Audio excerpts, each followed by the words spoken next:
uma questão muito importante sobre esse espaço. Ele nos lembra muito o século XIX.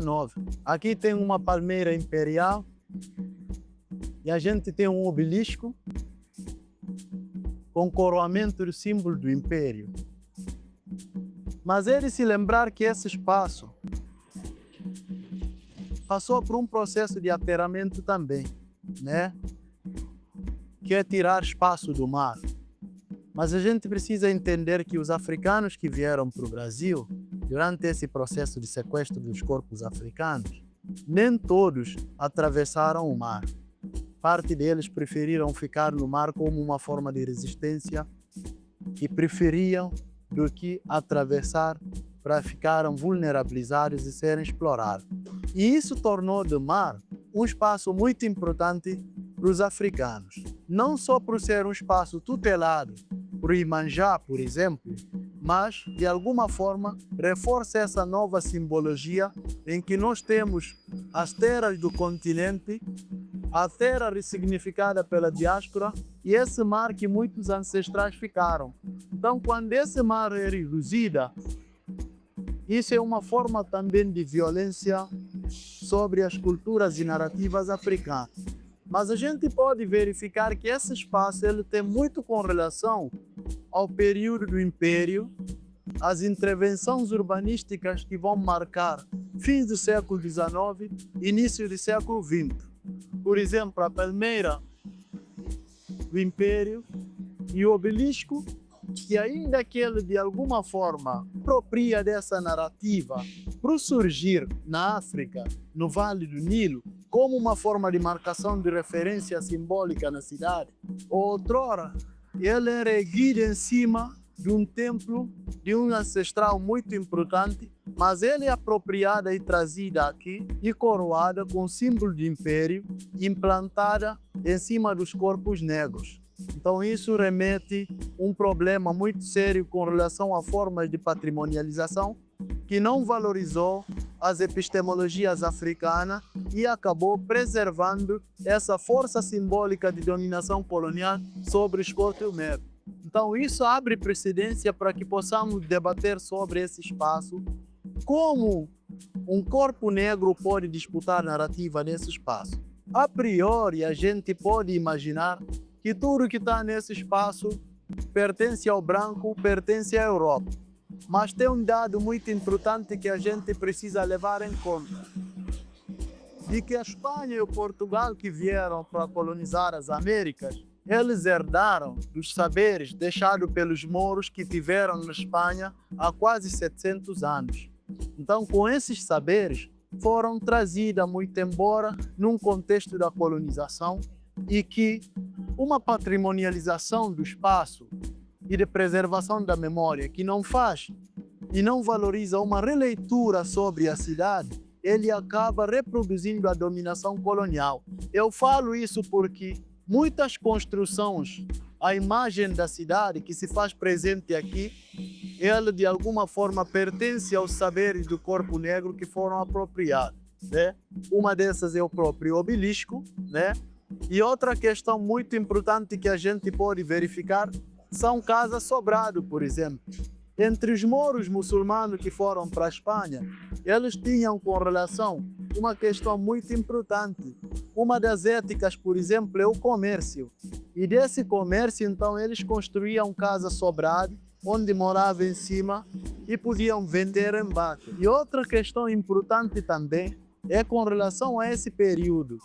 Já de segunda metade de 18 para 19, a gente vai ter muita presença dos povos Yorubá, povos Fon e também dos povos Akan, e que vão trazer fortemente a presença não só de saberes com relação à mineração, que suportou o ciclo de ouro, mas também de metalúrgica. Então a gente pode ver nos aspectos de ferros fundidos para decoração, muitos elementos como a dinkra e outros elementos de simbologia africana. E essa patrimonialização da cidade não fez a releitura sobre o pertencimento africano e negra desses saberes. Então isso que faz com que quando um corpo negro anda pela cidade, ele não tem como disputar narrativa, porque além de ter conhecimentos negros sobre a cidade, esses conhecimentos, a releitura dela é alterada, né, e associada ao pertencimento dos saberes europeus. Essas são questões muito importantes que a gente pode ver nessa cidade.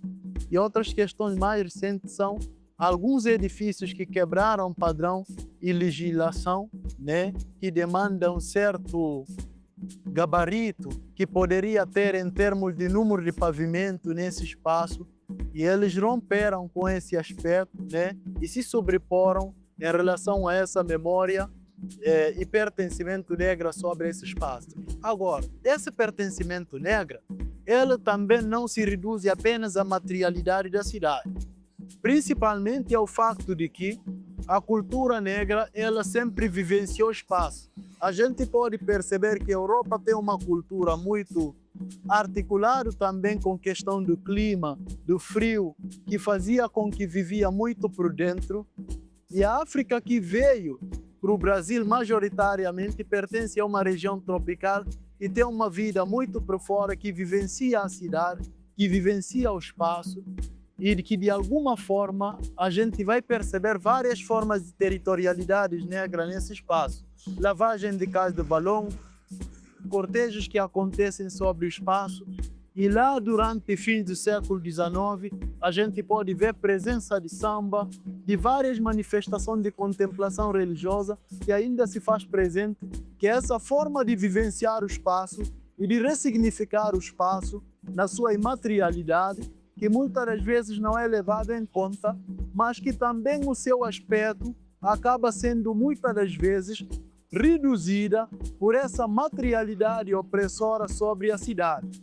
Então, se por um lado essa manifestação do corpo negro que vivencia a cidade, ele é importante, por outra, a miniatura que é criada no fundo dela disputa a narrativa europeia a cada vez mais, né?